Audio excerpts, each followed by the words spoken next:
Yes, sir. Hey, y'all, before we hop into the video, I just want to ask y'all to please follow my socials, man, so y'all can be updated on all the content we drop, so y'all won't miss a goddamn thing for sure. Because if you're watching this right now, that means you're meant to be here. So go ahead and smash that subscribe button so you can be here for the come up on God, bro. And be sure to check out my music on all platforms. But with all that being said, please enjoy the video. Yeah! Fat Dreadz! Yeah! Fat Dreadz! Fat Dreadz! Yeah! Fat Dreadz! Yeah! Fat Dreadz! Yeah! Fat Dreadz! Yeah! Fat Dreadz! Yeah! Fat Dreadz! Fat Dreadz! Yeah! Fat Dreadz! Yeah! Fat Dreadz! Yeah! Fat Dreadz! Yeah! Fat Dreadz!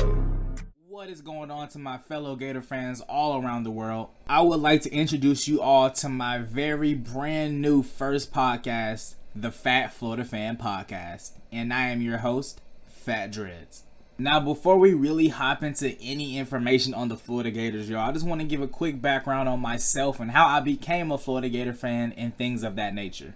At this current time, I'm 21 years old, everybody. I have been a Florida Gator fan for as long as I remember, most of my life. It all started off because my favorite color is blue. Well, one of my favorite colors is blue, to be exact. Black, blue, and purple. You know what I'm saying? That's the traditional or something like that. But the blue most definitely is why I became a Florida Gator fan. I was born in Miami, Florida, but I was raised in Georgia. So I still have some of that Florida boy still in me, and that is a part of it and always will be. But ever since I started watching college football, the Florida Gators have always been the team I gravitated to. Not even the Hurricanes, even me being from Miami exactly. But the Gators have just always been my favorite team, y'all.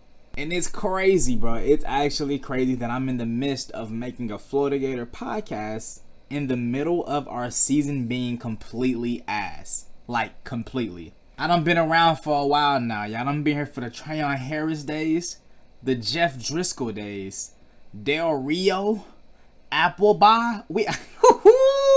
Boy, us Gator friends have been in for a treat these couple years, bro. We all know the GOAT Tim Tebow. That was the last great quarterback we had until Kyle Trask came about. The GOAT Kyle Trask, man. That's crazy, bro. He came in for that last season and came and made a huge difference for us. But that's enough about all that. That's the information I wanted to give y'all before we really hop into what's going on with the Florida Gators, y'all.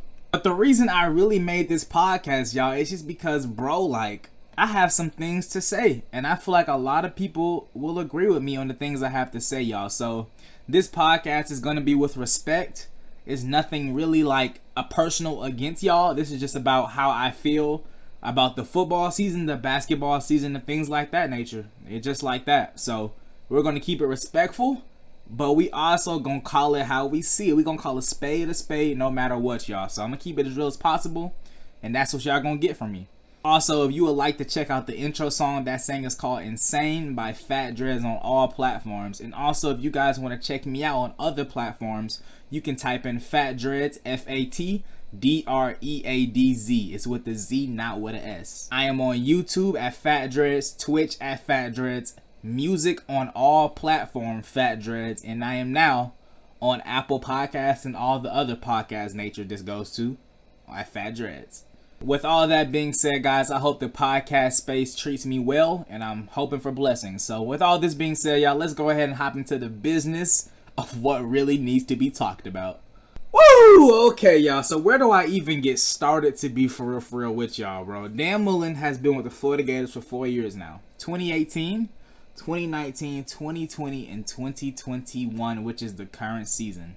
2018, Dan Mullen comes in behind Jim McElwain and honestly changes up the franchise for the best, I guess you could say, at that moment. Because when we had Jim McElwain as a coach, McElwain, I'm not sure how you say it, but we had him as a coach. We was winning the East. We was winning the East like 2 years back to back when we had him. But we was getting obliviated by Alabama, like bad. And honestly, we was getting obliviated by Alabama because we had no quarterback. We had no offense. Our defense was amazing these years, guys. Our defense was spectacular lockdown. But we just couldn't get over the hump of Alabama. We was able to beat Georgia at that time, though. But Dan Mullen comes in, and we have a 10-3 season in 2018, and we also lose to Georgia 36-17. I remember this vividly because I was in college, actually, y'all. I was at Savannah State University, and I actually skipped the homecoming game to watch the Georgia-Florida football game. Georgia and Florida game was at the same exact time of our homecoming game. And to be complete honest with y'all, I didn't care about a Savannah State homecoming football game. I had to watch my Gators.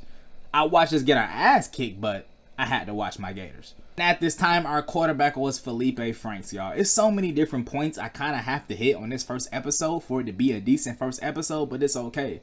But we have Felipe Franks as our quarterback, y'all, and I'm not gonna lie, I'm just gonna speak for most Gator fans. I don't know how everybody else feels, but I'm gonna tell you how I feel. Felipe Franks wasn't the best quarterback. I'm not gonna lie to you. He was not the best quarterback for the Florida Gators. He had some feet. He was always moving, but just the accuracy of his throwing wasn't always there. I remember towards the back end of the 2018 season, and we played Michigan for that bowl game. He was doing good, so people were thinking 2019 Felipe was gonna come in as a beast, and that was the complete opposite. Opposite. You get what I'm saying? Fast forward to year 2019, Dan Mullen's second year as a Florida Gator head coach, and we go 11-2, but also lose to the University of Georgia once again. Now, this year was a better game against Georgia, I could say, but we couldn't get off the field on third downs. And Trey Dean was still also young, and I remember they was picking on him a lot. But Trey Dean, this 2021 season, has been a monster, y'all. And towards the back end of the season, we're going against Kentucky, and Felipe Franks gets hurt, y'all. Felipe Franks gets hurt, and we get the birth of the GOAT Kyle Trask. And my thing is, if Dan Mullen is such this quarterback guru, why couldn't he see that Kyle Trask was the better quarterback at that moment? Or maybe even before that moment. Why did Felipe Franks have to get hurt, then have to transfer schools for Kyle Trask to even get noticed by him? You get what I'm saying? I just don't really think that makes sense sometimes. For you to be a quarterback guru, you should know who's the best quarterback for your team at all times for the best situations. And it had already came to a point where we knew Felipe Franks was not the best quarterback at that situation at that time. We didn't even know who Kyle Trask was unless you knew who his name was just coming in on the team. You know what I'm saying? He had never gotten in. So Felipe Franks gets hurt. We get the birth of Kyle Trask, and we end the rest of that season with Kyle Trask, and we do amazing. And then so after that, Felipe Franks leaves us and goes to Arkansas to finish off his final senior year. And so at that point, y'all, we have a whole entire season of Kyle Trask as the starting quarterback for the 2020 year. And we also have Kyle Pitts, Kadarius Toney, all these receivers we have had the whole entire time. We just didn't have a quarterback to actually naturally give them the ball when they needed it. So 2020 comes around, and mind you, our defense has been spectacular these last couple of years coming forward to this 2020 season. And when this 2020 season gets here, this is the most pathetic defense I have ever seen by the Florida Gators, y'all. The most pathetic. When I mean pathetic, y'all seen it. It was bad. We had Marco Wilson out. We had some of our best DBs out there, and we was out there getting torched every single game. And I'm throwing Marco Wilson in there as one of our best DBs, at least to start the season off, y'all. We thought he was. You get what I'm saying? So I'm going to say as of right now, me talking about the 2020 season at the top of the season, he was supposed to be one of our best DBs. And I was completely lied to because he was not one of our best DBs, and also cost us in the LSU game when he threw a shoe on third down. But the main point I'm trying to get at, y'all, is that Florida Gators have always had a top 10 defense almost every damn year. Every year. And the year we finally get an offense, we finally have a quarterback that can throw the ball down the field, our defense is completely ass, y'all. It's shitty. It's pathetic. It's not Florida Gator defense. And that's the part that I really just don't understand. How does the year we finally get an offense? We finally get an offense after years and years and years of pain. We finally get it, and our defense is nowhere to be found. We're out here getting bombed on by Texas A&M. We got a slant going for touchdowns every time I turn my eyes. We getting ran on. The defense as a whole was pathetic. And Todd Grantham should have been fired as soon as the season ended. I don't understand why we brung him back. I really don't understand.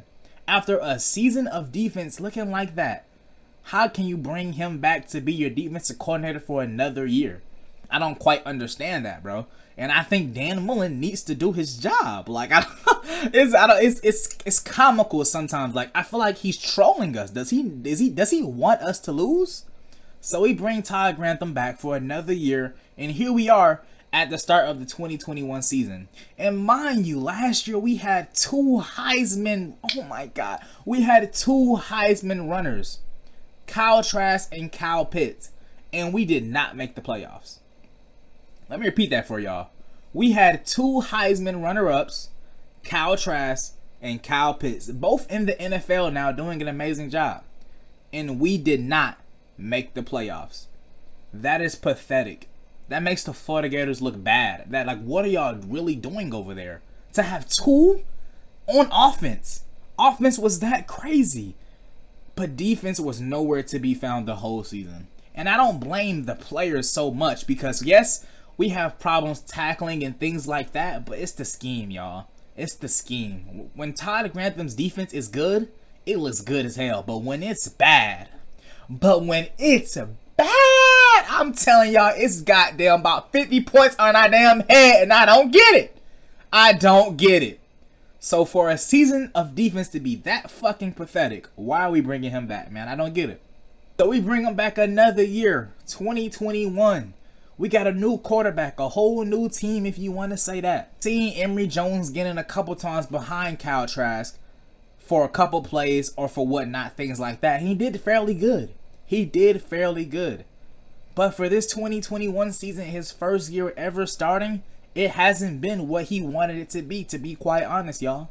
Like I said, this podcast is no disrespect to anybody, but I'm just calling it how I see it with my own eyes as a Florida Gator fan. And we seen how Emory Jones played to start off against South Florida, Florida Atlantic, throwing a couple interceptions. It was like, okay, we're cool. We're just getting started. But we also seen Anthony Richardson, AR-15, come in and light it up. We all like, shit, boy, I ain't gonna lie. I seen AR-15 highlights from high school. I watched him when we kind of brung him in or whatever. So I seen his highlights and I was like, oh, he like a beast. He from Gainesville. He wanted to be a Florida Gator his whole life. This is exactly what we've been needing. Exactly what we've been needing for the longest. It's quite sad we only got one full season with Kyle Trask, to put that out there, y'all. But it's okay. It was whatever. Moving on. So yeah, we have Emory Jones and Anthony Richardson now. So we have them, and Anthony Richardson lights it up, but we're all just like, whoa, what's going on? What is Dan Mullen gonna do? But when it came out to the Alabama game after AR got hurt the past week before, Emory Jones played bad that first half, but that second half, he showed that he could kind of at least moderate the team. At least. Because we should have won that Bama game. Like, I ain't gonna lie to y'all. We lost that Bama game because of the kicker. So, I mean, things of that nature happen. We play up to our opponent, but down to our opponent at the same time. Because for that Bama game, we came out looking bad, but that second half, we damn sure almost won, like I said. So after that Bama game, Emory Jones had all of us thinking like, hey, like, this is my team. I can do this. We gonna be back. We gonna play him again. And that was a complete lie to our faces, y'all. We all know there's no actual moral victories in football, but after that Alabama game, I felt actually good about the rest of the season, y'all. I actually did. But 2 weeks later, I was faced with the fat lie right into my face, and I got slapped, y'all. I think we all got slapped. Now, guys, going into that Kentucky game, Dan Mullen was 2-1 against the Kentucky Wildcats. Now, if you want me to be completely honest, if Felipe Franks didn't get hurt in that game against Kentucky a couple years ago, we would have lost that game because Kyle Trask would not have got in. So in reality, Dan Mullen lost that game. But he's really 1-2 going into Kentucky, and now that we lost this year, he's supposed to be 1-3. He better send Kyle Trask a paycheck for the rest of his life. But we won, so at this time right now, we're 2-2 against the Kentucky Wildcats. And both losses are under Dan Mullen. And both streaks we've held against Kentucky are now completely over, away and home. That's not looking good on your resume. Also, going into this Kentucky game, the O-line has been looking spectacular. The blocking against Alabama to move their front has been crazy. Defense hasn't been that amazing up at this point in front of the season, but it's been moderate enough to get us some wins, if you get what I'm saying. But Jesus Christ, y'all, this Kentucky game, we had so many penalties on offense. It was the most pathetic performance I've ever seen by the Florida Gators. And the O-line was playing great before coming into this game. We couldn't hear the snap count. I understand you're not hearing the snap count, but that's when you adjust and fix the snap count and make it something different. We don't even think we adjusted from what I seen. It looked like when we got to Vanderbilt, they adjusted, but when it was in Kentucky at that moment, we did not adjust. We just let it happen. And it seems like we love to start every game off hot, but right after that first possession, we don't have any more momentum and we're struggling for at least the most part of the game at that point. But we go out for that first drive, go score a touchdown, and after that, we're nowhere to be seen from offense. We put Anthony Richardson on third downs just to do a speed option on 3rd and 9 and things like that. It doesn't make any type of sense sometimes. Every time we was putting in Anthony Richardson for that Kentucky game, he was only getting in for some run plays. He didn't even get to throw the ball. Now, he only threw the ball like one time, I think. He was giving Anthony Richardson that role that he gave Emory Jones the year behind Kyle Trask. And when we all know Anthony Richardson can throw better than Emory Jones, so why are you not giving him any throws, man? It just doesn't make sense, bro. We're 3rd and 9 doing run plays and stuff like that. The play calling doesn't make any damn sense to me sometimes, y'all. And I just don't know what we're doing at times. Dan Mullen is a great offensive coordinator at times, but for head coach, I'm not sure. Because when it was down in Kentucky and we had 2 minutes with 3 timeouts to go down there and score and he let the clock run out, that was the most pussiest thing I've ever seen Dan Mullen do. I'm sorry, it's true, y'all. I've never seen Dan Mullen play pussy football until then. And he is not a pussy. He's been aggressive most of the time he's been here, always going for it on 4th downs and things like that. But at that time, he was scared and he was getting out-coached, and that's the truth of the fact. So that loss on Kentucky was most definitely on the coaching and not on the players. It was most definitely on Dan Mullen. I really do put that loss on Dan Mullen, y'all. Defense played moderate and good enough to keep them held for 20 points, and they didn't get that last touchdown until the 4th quarter. So defense did just enough to allow us to really have a chance to go win the game. And then in the 4th quarter, we had got down there and got a face mask call to give us another 4 set of downs after we didn't get it on the first 3 or 4. So we got bailed out on a face mask call and we still couldn't get a touchdown. It's pathetic. And on that last play of the game where Emory threw the ball and it got swatted, if you go back and look at that exact play, y'all, you can see the running back release on a route and he's wide open for a touchdown up the middle. If you just wait 2 more seconds maybe, Emory throws that ball, running back, touchdown, we win the game. But no, it didn't happen. So that whole game was just a complete mess by the Florida Gator offense. So many offensive flags. I've never seen that many penalties in a college football game or offense before, y'all. I think we had 9 or 10 for over 100 yards. It's crazy. So at that point, y'all, we lose to Kentucky, and that is our 2nd loss in the SEC. And that would also be our 1st loss in the SEC East. We lost that Bama game. We was honestly okay with the rest of the way the schedule was going to go. You know what I'm saying? When we lost that Bama game, that game didn't determine our season. But once you go out there and lose to Kentucky in your SEC East, it's over. You can give all the shots you want, it gone. Like, you know what I'm saying? So basically at this point, I was very depressed. I think everybody that was a Florida Gator fan was actually depressed because the season's over already and that was the beginning of October. So at that point, we're just like, well, we're screwed. But maybe. We went out, we beat Georgia and things of that. We go out there, beat Vanderbilt 42-0 with another poor performance from offense. Another poor performance from offense against Vanderbilt. I don't even want to speculate into that game because we won 42-0, but it was a poor performance. We tried out there against LSU the very next week after that. We get handed our 2nd loss in the SEC East. Emory Jones had a very poor performance in that LSU game. I'm not going to lie to y'all now. When we actually put in Anthony Richardson for that 2nd half, you can just see the energy of the team shake and spark up and gave us a chance to actually win that game. Because if we start Emory the rest of that game, y'all, it's over. He came out the start of the 2nd half and threw a pick 6. It's the truth. Emory plays the rest of that game and won't even have a chance to win. We passed the torch over to AR. He gives us hope. You know what I'm saying? He gives us hope that you honestly haven't seen in the Florida Gators before. He actually makes it a crazy ball game. And this is why I say he's goated and he should have been the very first quarterback starting at the beginning of the season, man. Honestly. Or once we seen him hurdle a defender beginning of the season, he should have been the starter right then and there. But Dan Mullen trying to be Dan Mullen, Mr. I have my starting quarterback. I don't think we need anybody else. I'm going to let y'all know that he's my quarterback. He's here to stay. But hey, bro, stop it. Stop it. We all know you're trying to hold this attitude of like, oh, you're a quarterback guru. I can make him into be the best quarterback you guys have ever seen. But no. You would think after Felipe got hurt and Kyle Trask became your number one quarterback and was damn super good at it, you would think he would learn how to go to a backup quarterback and let him be a starter. You have a Nick Saban who benched Jalen Hurts in the championship game and got the birth of Tua, and they won the championship. That is the difference between a good coach and a great coach. A great coach doesn't care about what you do or how you do it. He's going to play the best players that can get him a win in a football game. And that is why Dan Mullen will never be higher than a 10-3, 8-2 coach. Because he's scared to make the decisions that need to be done. I'm sorry, y'all. It's the quiet truth, and we all know it. But at that point in that LSU game, AR comes in, and he takes over, and he actually gives us a crazy spark, and we damn near almost win the game. Ty Grantham, you thought you was safe, boy. We almost could have won that game, y'all. But LSU has this play.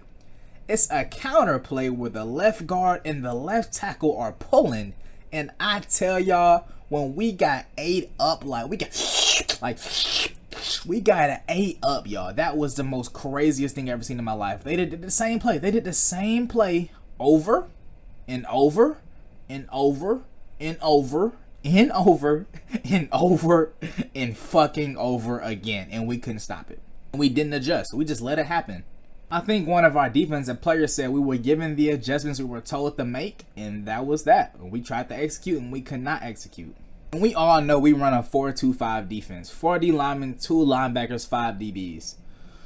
Oh boy. And you would think, like, after the shit gets ran against us 3 times, maybe even 4 times, you're like, okay, some shit's not working. Let me fix this shit. They have the left guard and the left tackle pull. They got one kicking out to the end on the right side and the other one going up the middle for the linebacker. At that point, we have to get out of a 4-2-5. We need linebackers in the game. 4 D linemen, 2 linebackers. They're going to get kicked every fucking play like that. They got kicked out every goddamn play, and we didn't do shit about it. It's not like the LSU running game was through the fucking roof before us. No, they got the most running yards they've had all season against us. It don't make no damn sense, y'all. I'm not even no defensive coordinator. I am a regular nigga talking to y'all on a Florida Gator podcast, but I know if I'm getting trapped out on the same 2 plays every single time, I have to change something up.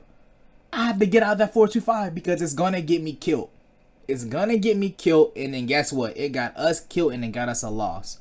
This is what I mean Dan Mullen don't make decisions, because he should have got fired right after that LSU game. Coach O for the LSU Tigers beat us in that game and still lost his job. How crazy is that? Coach O and the LSU Tigers beat us in Baton Rouge and still lost his job. He got fired for beating the Florida Gators. This is crazy, bro. It don't make no damn sense, bro. Ty Grantham should have got fired right after that game, y'all. I don't even understand how he could even ride the team bus back, bro. Oh my gosh. Because I'm sorry, y'all. If I'm the head coach, bro, I'm getting rid of that nigga. During the middle of that LSU game, I'm the defense coordinator now. I'm calling some shit because whatever the fuck you're doing is getting us fucked in the ass and it's not working. So I'm the new DC. You just go walk off and do something, because I'm going to be the head coach in the DC now at this point, because it don't make no damn sense. So all that being said, y'all, I actually appreciate AR to the fullest for giving us a chance to win that LSU game.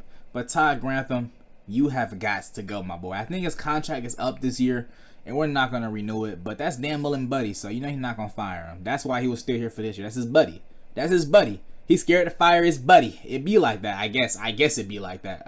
For mediocre coaches sometimes, I guess it'd be like that. I'm not finna give Dan Mullen no more praise for being an offensive guru and none of this shit, because he has nothing to show for it. A couple of New Year's Eve bowls, that's what he has not even sniffed the top 4 of the playoffs. Not even a sniff, not even a whiff. So at this point, the praise and the glory is over, because now he's on the hot seat. Now he's on that LSU team was pure ass. They was surprised they beat us. The whole team was hurt and we lost. Lost to Kentucky, lost to LSU, lost to Alabama. Now you're on the hot seat. Now you are on the hot seat, and this next season, that's gonna be it. It's gonna be the make it or break it for you. I ain't gonna lie to you, Dan Mullen. It sucks to say because I honestly thought you would have been that guy for us, but I guess you were not. It just be like that sometimes. So now we are with the bye week, and then we have the University of Georgia. I hope we use this bye week to actually get some practice in. I don't know what the fuck we'd be doing. I would love to go sit in and watch our practices. I would love to, just to get a real detailed look. You know what I'm saying? And it's crazy, y'all. We call our playbook, Dan Mullen calls our playbook the Bible, but he doesn't even turn to the New Testament in that bitch. I mean, he don't. We call our playbook the Bible, but we stay on James 13:5 the whole time. He don't go to Isaiah.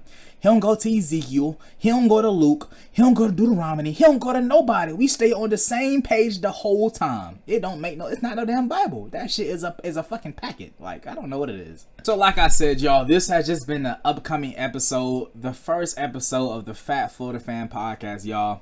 I just had a lot to get off my chest, y'all. It is like a cool 25 minutes. Things of that nature, y'all. I thank y'all for listening. And then we'll be back here with episode 2 with the upcoming matchup against the University of Georgia in the 2021 season, y'all. Oh, and I forgot to talk about special teams. Oh my God, get it fixed. Please get it fixed. But hey, y'all, I thank y'all all for listening to my very first podcast episode. I really do appreciate it. I wanted to give it a try, and we'll see how it goes, y'all. So once again, I thank you all for listening, bro. You can follow me on Instagram at Fat Dreadz. You can check out the new podcast Instagram at FatFloridaFan Podcast. Check me out on YouTube at FatFloridaFan Podcast and my regular channel at Fat Dreadz with a Z.